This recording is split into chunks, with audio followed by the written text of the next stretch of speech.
Anytime anything doesn't go right, anytime anything's unfair, anytime anything doesn't go your way, let's find someone to blame. I mean, we see this everywhere, don't we? Something's not right. Well, blame the Democrats, blame the Republicans, blame Biden, blame Trump, blame the school district, blame the teacher, blame my parents, blame my upbringing, blame, blame, blame, blame. Here's the truth. If you try to blame your way through life, you cannot blame your way into happiness. Say, well, wait, Jason, but you don't realize it's their fault.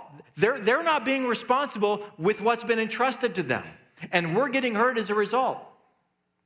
I understand. And just so you know, I agree with you. In fact, isn't that the point of the parable? There are people who don't take the opportunity that's been given to them by God and act in a responsible way with it. That's the point of the parable. You're right. There are people doing that. You're right. You get hurt as a result. Those people are going to give an account to their master for what they did with their opportunity. And so will you. You will give an account for your opportunity. And if your response is to blame, you will not be able to blame your way to happiness. You will not be able to blame your way to progress. You cannot blame your way into joy. You cannot blame your way into godliness. You cannot blame your way into trustworthiness, and you cannot blame your way into you'll be glad you did. What are you going to do with the opportunity God has entrusted to you? And the thing Jesus presents everyone who follows him with, the issue here is, which servant are you in this parable? The one who realizes everything I've been given has been entrusted to me by my master to leverage for his interests, or the servant who buries it in the ground and does nothing? Now, he says, Master, this is your fault. He blames the master for only wanting results, but his master cuts through all of it. He says, no, here's the real issue here. This is the real issue. His master replied, you wicked, lazy servant. Here's the truth. The problem here is you're lazy. The problem here is you're selfish. The problem here is you're wicked. The word wicked literally means worthless. The first two, they worked. They took their opportunity seriously, and I'm delighted that I have two faithful servants, but you're just lazy. It's not about me. This is about your heart. He continues, so you knew that I harvest where I have not sown and gather, where I have not sown, and gather where I have not scattered seed. Well then, you should have put my money on deposit with the banker so that when I returned, I would have had received it back with interest. If that's really what you thought of me, then the very least you could have done, is put it on deposit with the bankers. If you thought I'm only concerned about a return on my investment, if you thought I'm greedy and that drives everything I do, then at the very least, you could have been lazy and smart enough to get some interest. Now, where are we in this parable?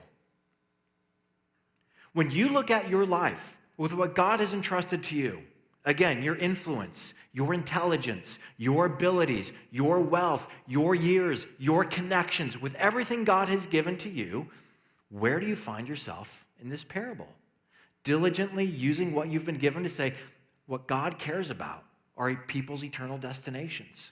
What God cares about is that we would renew this broken world to bring in little glimmers of heaven into this world so people would see the light and the goodness of God and believe. Are we doing that? Or are we taking all the opportunity God's given us? And here's my concern for some of us. This is just for Christians. My concern is that some of us take this opportunity of a life God's given us, and our response is to bury it in the ground. until God comes back. I went to church a little bit. Yeah, that's your life wrapped up in a sack, buried in the ground. I didn't really serve. I was really busy. Your opportunity, buried in the ground. Well, I didn't really invest in the lives of other people. I mean, I raised my kids, but I didn't make anybody else's life better. Your life, your opportunity, your talent, buried in the ground. I didn't really read my Bible. I didn't really give. I didn't really contribute in a meaningful way. All of it. Your entire opportunity given by God, wrapped in a sack, buried in the ground, and when Jesus comes back, you're going to give an account for that. And I want us to have something to show for the opportunity God has given us. The master says to the servant, the problem is you're lazy. You knew what to do. You just didn't do it.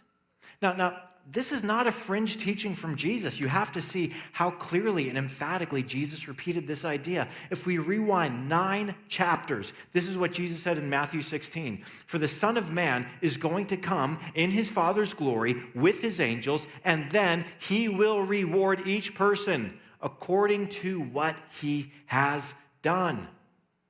Now, to be clear, this is not about how to get to heaven. He is addressing people who are already citizens of heaven. I said at the beginning, this is just for his disciples, people who have already said, Jesus died for me. My sins are forgiven. I'm a child of God. I'm an heir of eternal life. God says, correct, you are. Because I love you, because Jesus died for you. Resurrected life is yours. It is a gift. That's the only way you can have it. It's a gift I've given to you. So what are you going to do with this gift you've been given? What are you going to do with this opportunity you've been given? The third servant did nothing with it. And here was the result. Take the talent from him and give it to the one who has 10 talents. For everyone who has will be given more, and he will have an abundance. But whoever does not have, even what he has will be taken from him. And throw that worthless servant outside into the darkness, where there will be weeping and gnashing of teeth. Weeping and gnashing of teeth because the one opportunity he had was squandered. So where does that leave us? And that's the end of the parable, the end, boom. Jesus just drops it right there. Because this is a call for sober assessment. Which servant are you? Now, if you're not a Christian, if you're not sure or if you don't believe Jesus was the Son of God who died for the sins of the world, here's what I want you to take out of this parable, because there's something in here for you. There will be a point in your future. There will be a point in your future where you say goodbye to your loved ones for the last time. What do you want them to remember you for? What do you want the people who love you the most to say about you at your funeral?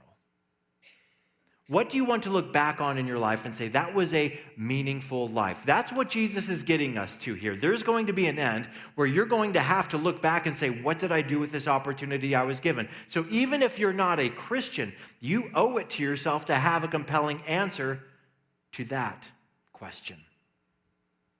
And for those of us who are Christians, it's not only that, but it's also, and God, here's what I did with the opportunity that you gave me. And you have the opportunity to hear God say, well done. It's not about did you do more with the opportunity as much as I have a faithful servant right here. Come and share in my happiness. That's what matters to God, a heart that is devoted to him, that loves him, and therefore uses this opportunity of a life you've been given. And not only that, it's not just that we can show God something, that we have something to show for our lives at the end of our lives and say, here's what I did with my life. In the parable, if you have 3 servants, which of the 3 do you think had the best time while the master was gone?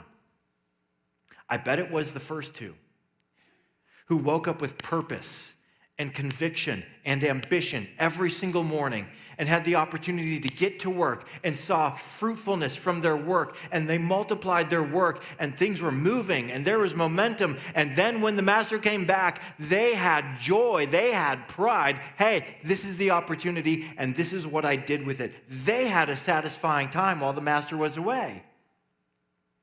Not the third guy being lazy, sitting on his butt doing nothing. This is both about the quality of the life that you live, the meaning and purpose of the life that you live, and what you have to show for your life at the end of your life. And this isn't just for us as individuals. I want this for us as a church. I want our entire church to be part of this. God has given and assembled an extraordinary pool of resources here. The people. An extraordinary pool of resources. This is why I never, as Hope Church, I never want to put our feet up. I never want us to coast. This is the reason why we're not just going to be Hope Lake Country from now on. This is why next week we are celebrating the grand opening of Hope Watertown. This is why we're going to keep expanding and growing, because I want our entire church to hear from Jesus when he brings the kingdom. Well done.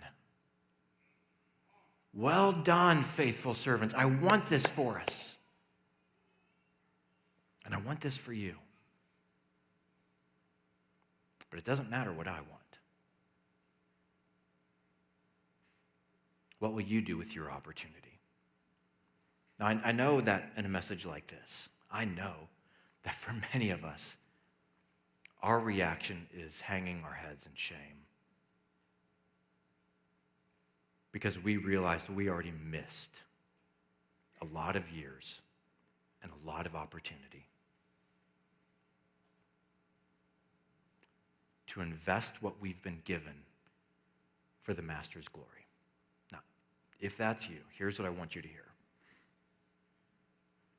It's not too late to hear Jesus say, well done for you.